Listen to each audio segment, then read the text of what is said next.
So వేదిక మీద ఉన్న పెద్దలందరికీ ఇంకా థ్యాంక్ యూ నాకు ఈ అవకాశం ఇచ్చినందుకు.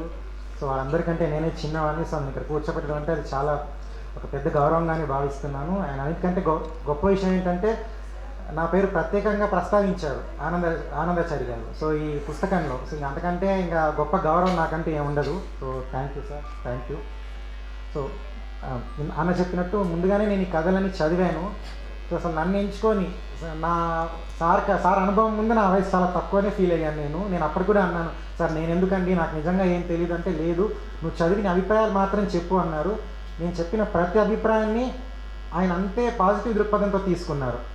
నేను కొన్ని కథల్లో కొన్ని మార్పులు ఇవి చేస్తే బాగుంటుందండి, లేదా ఇవి ఇలా చేస్తే ఇంకా బెటర్గా ఉంటుంది అని చెప్పినప్పుడు కూడా నీకేం తెలుసు, లేదా ఇది నా కథలన్న ఆ దృక్పథాన్ని ఆయన పాటించకుండా, అవునా నిజంగా సరే తప్పకుండా దాన్ని చేద్దామని చెప్పి అంతే పాజిటివ్ దృక్పథంతో తీసుకున్నారు. సో అది ఇలాంటి అంటే మాలాంటి కొత్త రచయితలకు ఇలాంటి రచయితలు ఈ విషయంలో ఒక మంచి ఆదర్శంగా నిలుస్తారని నాకు అనిపిస్తుంది.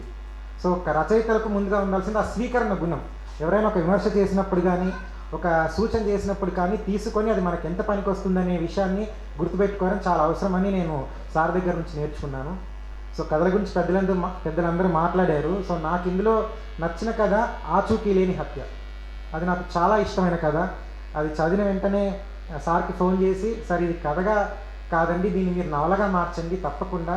తెలుగు సాహిత్యంలో స్వర్ణకార జీవితాలు చాలా తక్కువగా వచ్చాయి, కథల్లోనూ చాలా తక్కువగా ఉన్నాయి, ఇక నవలలు అయితే నాకు తెలిసి ఎక్కడ పెద్దగా రాలేదన్నప్పుడు ఆయన తప్పకుండా ఇది నవల చేద్దాం అన్నారు. సో తర్వాత ఆయన నుంచి ఆ నవల వస్తుందని నేను ఆశిస్తున్నాను. నాకు ఇలాంటి ఒక అవకాశం ఇచ్చినందుకు థ్యాంక్ యూ.